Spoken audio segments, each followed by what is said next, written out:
বন্ধুরা এখন খাওয়া হলো আমাদের, বাসন এখন মাজতেছি, তাই না?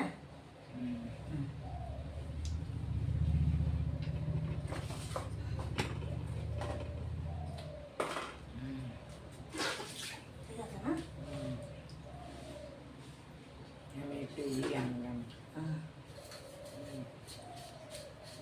খাওয়া হয়ে গেল, যে এখন বাসন মাজতে বসলাম।